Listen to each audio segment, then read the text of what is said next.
Welcome to the Man Cave Podcast with Dan Casper.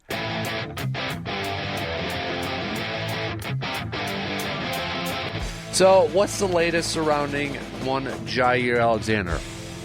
Not a whole lot. Really nothing. But it was on Friday, Jaire Anderson had tweeted out. She used to be with the mothership. She used to be with ESPN. But I think she kind of does some stuff on her own now. Friday afternoon, she had tweeted, because this was coming off the heels. Matt LaFleur did a little bit of a chat with the media, with rookie orientation and such. And he was asked about Jaire, and you want to talk about typical coach speak, it was pretty much a typical coach speak from Matt LaFleur. Not here. Or I think he was asked if he was at if he showed up for in-person workouts, and LaFleur literally just said, nope. And followed it up with, I know they're working through everything right now. So very short, generic, to the point stuff. So Jaire Anderson tweeted out, I'm told there already is an understanding in place between the Packers and Jaire Alexander to come to an agreement on his roster and contract situation first, prior to an arrival for the team's off-season program, per league source. For some people, and I don't know where they got this from. Okay, I don't know where they got this from, but for some people, they took that as, oh, they're working, they got an agreement. They got a contract agreement. Where and that does it say new contract in that? So I saw that over the weekend, where there was some, like, other entities, and it's like, oh, it sounds like Jaire and the Packers have a little bit of a contract agreement. Where?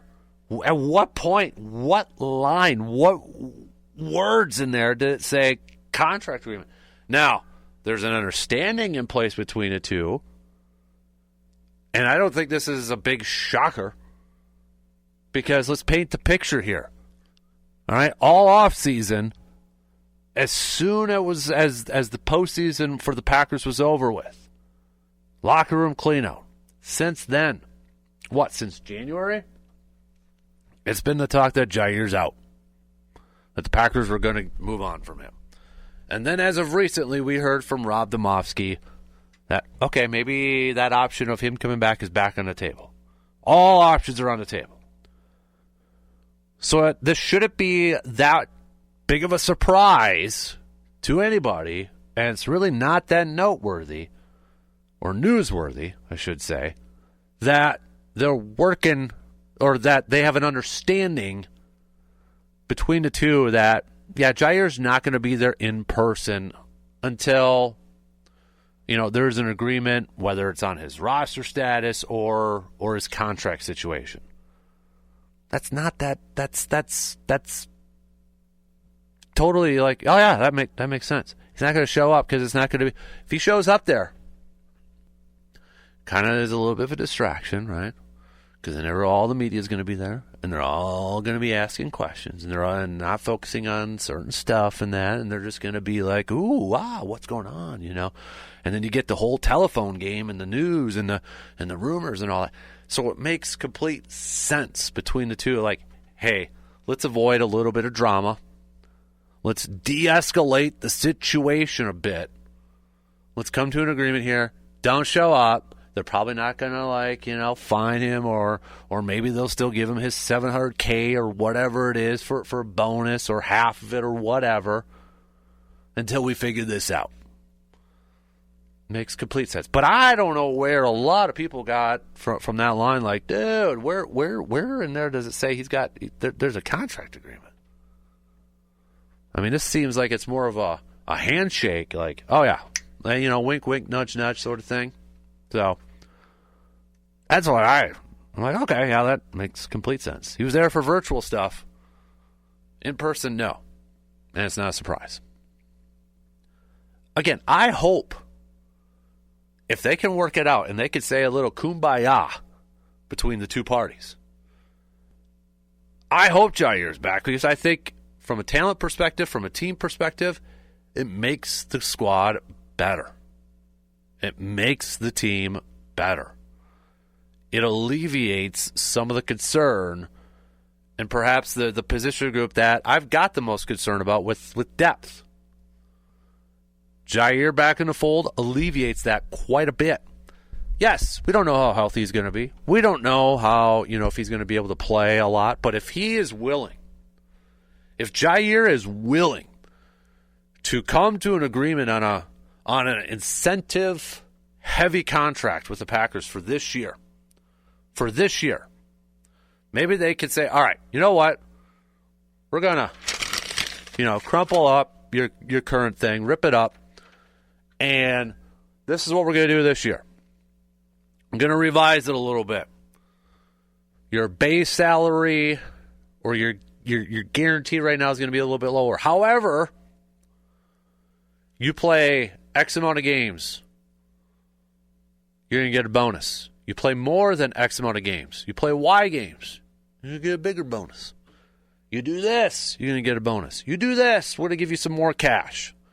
To the point where you potentially could earn more money than what your current contract says. That would be a win for Green Bay. Potentially would have to shell out some more money. But at least you're protected then from shelling out money to a guy that maybe only plays a few games again.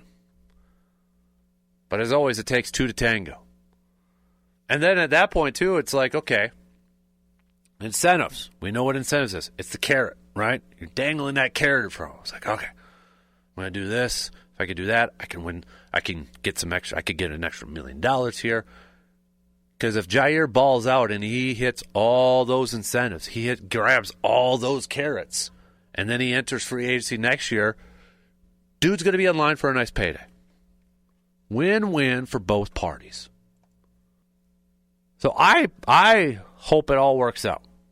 That 2-3 is back and suited up in the green and gold.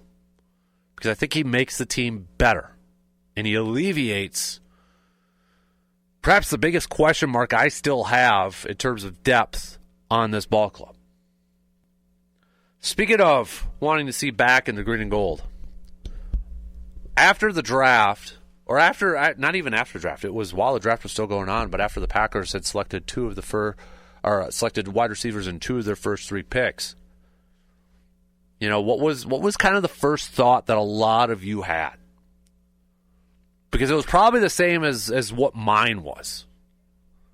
Really, it was probably the same as what mine was. Romeo and Christian are on notice. Dobbs and Watson might be out. I thought it. I think a lot of you thought it too. And maybe that's still the case. But I'm going to slow the roll a little bit when it comes to one particular receiver, and that's Christian Watson. All right, so what did Matt LaFleur have to say about Christian Watson and his recovery from a torn ACL? Matt LaFleur says he looks like a freak, like he always does, in a positive way. They're also saying he's been great, he's been outstanding, just a great attitude, he's working hard.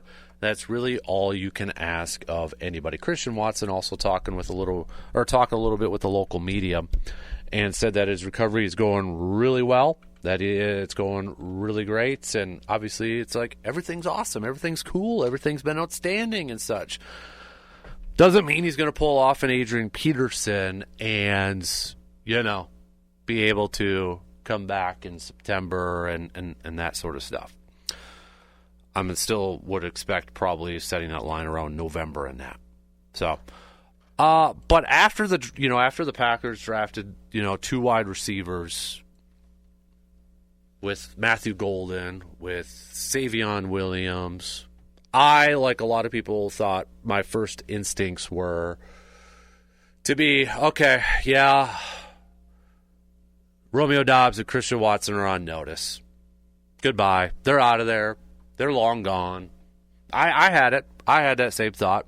I probably had the same thought that a lot of you had out there. Same exact thought. But the more I think about it, I want to see Christian Watson back after this year. I don't know, I know there's a whole contract sort of thing where, if he misses this year, it's all on service time, and technically he wouldn't be a free agent and all that. So I don't want to operate under that assumption. If he does come back in November and that, gets a little bit of service time in, then he's scheduled to be a free agent, I would not be opposed whatsoever. And I don't know why any Packers fan would be opposed to this, but I would not be opposed whatsoever that after this year, after 2025, if Green Bay decided to bring Christian Watson back on a one-year deal for the 2026 season for a few $1,000,000 or whatever it's going to be, 1 year, kind of a prove it type of deal, and to give the guy an opportunity, if you get 1 year of Christian Watson where he explodes for you give him a 1-year contract with a few $1,000,000, and he gives you 16, 15, 16, 17 games of great play from a wide receiver, he gets to turn that into a multi-year deal with somebody. Green Bay gets a good year out of him. I don't know why. I agree with a lot of the texters that are coming in here right now with the animosity towards Christian Watson. I get it. You look at the numbers and you look at, injuries. The guy's been banged up. There's no question about it. But if it's such a small investment where it would be bringing him back for 1 year on a few $1,000,000, why would you be opposed to that for a guy who's 6'3" and has all the speed in the world? Sure, his speed may take a little bit of a hit, but like our expert, Dr. Crow, who fixes ACL injuries for a living, for crying out loud, said there may be initially a little bit of this. I mean, this was the exact text from our Dr. Crow. Short term, probably a reasonable assumption. Longer term, they can get all the speed back. All right. So why would anybody in their right mind be opposed to bringing back Watson for like a 1 year, few $1,000,000? You're fully healthy. Let's give it a shot because of what he brings to the table. I've got no problem with depth at wide receiver. I mean, for crying out loud, how many times have we talked about, man, we need depth. Man, we need depth. We need more guys. We need more guys in this thing. And then when we finally get depth, there's so many fans out there that all of a sudden turn around and said, yeah, now we got to trade these guys. No, we got too much. Let's try to get something in return. Oh, we got a backup quarterback. Let's try to get something in return for him. But yeah, we're complaining when we don't have a backup quarterback. Depth is a good thing. Sometimes it feels like it has to be a negative. So sure, you could trade off some depth and get some capital in return and get some draft picks who may not be ready to play right away, and you're losing that experience, for crying out loud. Why can't we just have good depth? Stock that cupboard full, especially if it's going to be cheap. I'm willing to give the guy another shot, and I don't quite understand the animosity. If it's just straight up injuries, fine, whatever. That's your prerogative. Guy's been dinged up for sure. But he was playing really well last year, and a torn ACL is not something you could prevent. And I will remind you, when he tore that ACL, he was playing banged up. It was actually a surprise that he was suited up and going out there to play. And we just got done talking about Jaire Alexander. And you want to talk about a guy who apparently coaches thought he was good enough to play. And he was a full participant in a lot of those practices. And then when it came to game day, he's like, nah, I'm good. I can't go out there. You had Christian Watson, who was playing banged up. And I'm not saying it contributed to his torn ACL. But a guy who wants to go out there and wants to play and is willing to go out there banged up and play. And he put in the work last offseason to try to figure out, okay, what's going on with some of my hamstring injuries? What's going on with this stuff? ACLs are not a preventable injury. And I feel like too many fans try to point that finger and say, oh, torn ACL, guy's Guy's injury prone. That's his fault. That's his fault that he tore that ACL. That's his fault that he broke his leg. That's lazy. And it's wrong. So if it comes to the point where after this year, Christian Watson's like, yeah, I'll do it 1 year, few million, try to cash in, bet on myself to go into free agency. I'll bet on myself, have a good year, and then I could go into free agency and cash in like a lot of wide receivers do. I'd be 100% perfect for. I'd be okay with that if Green Bay did that. You plug him in to an offensive group that would feature Jaden Reed. Hopefully Matthew Golden plays up to the expectations a lot of people have. We'll see about Williams, the wildcat, chest piece type of receiver. I don't even know if I want to call him a wide receiver, to be honest with you. Because he's not a wide receiver like a Matthew Golden, a Watson, a Dobbs, or a Jaden Reed. He's such a utility tool that you either line him up in the backfield or, you even do a little wildcat quarterbacking type of thing. He's kind of all over the place. Jet sweeps, whatever. But I think so many people just box score scout the heck out of Christian Watson. It's kind of ridiculous at times. Really is. You look at those numbers. You look at it like, oh, yeah.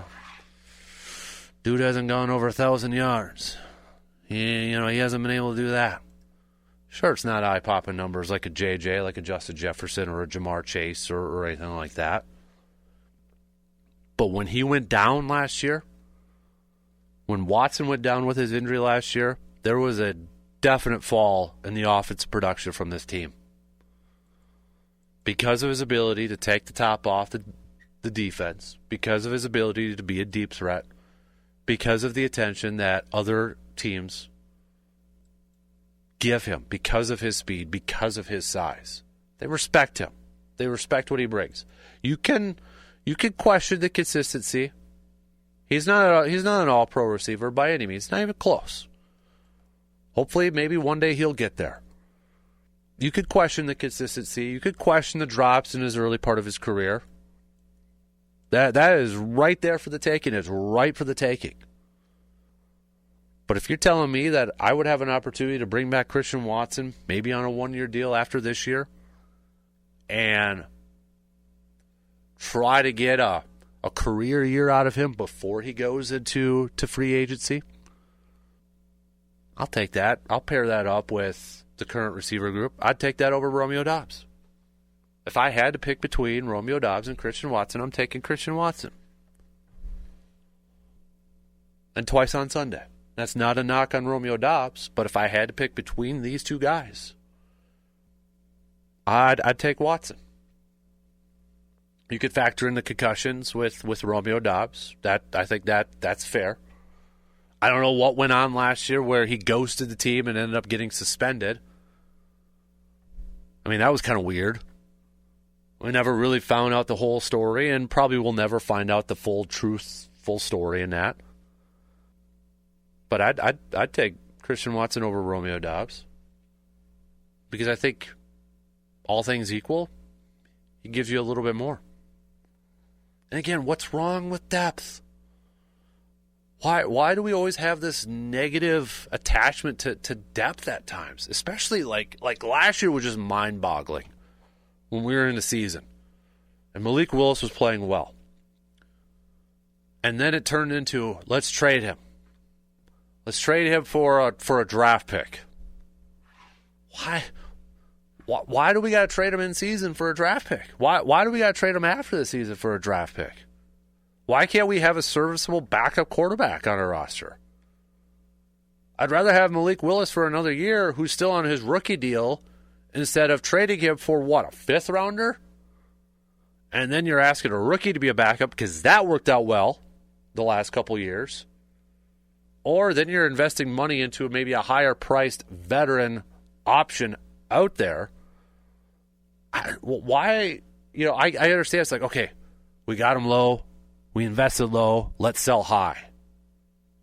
I understand it, but at the same time, it's like, okay, if something happens to Jordan Love, though, again, Malik Willis did pretty well. Why don't we just want to have that as an option again? Like, we get so caught up in, at times, like, oh, we got too much of a, too many options here. We got to move on from that. There's nothing wrong with depth and having an immense amount of talent. Go look at the flipping Philadelphia Eagles. They got depth all over the place, especially when it comes to their defensive line. I mean, how many times when we get to the draft, it's like, oh, Philly drafted another defensive lineman. What the heck are they doing? They know exactly what the heck they're doing. Oh, man, Philly got another wide receiver? What are they? They know exactly what they're doing. Because I don't know about you, but if, you're an injury away, but you don't have that depth, come back to bite you in a heartbeat. All right, let's play. I don't quite get this analogy, Rodney. My problem with Watson, compare it with my new expensive FM stereo I bought right away. It played awesome rock and roll, but as late it only plays country. I guess I don't understand that analogy whatsoever. I mean, are you talking about he started off hot and then didn't play well? Because I'd probably disagree with that. I'd probably disagree with that narrative. I mean, for crying out loud, he even finishing the season with a torn ACL, he finished with more receiving yards this year. Unless you're talking about like the touchdown grabs, yeah, he had 7 his rookie year, but it took him a hot minute to get going. And that's the thing too, is like everybody says, well, he barely plays. In 2 of his 3 years, he's played at least 14 or 15 games. Honestly, compared by NFL standards, that's not that bad. Actually pretty good compared to a lot of other people. But they just have it in their mind. No, he's hurt all the time, doesn't play.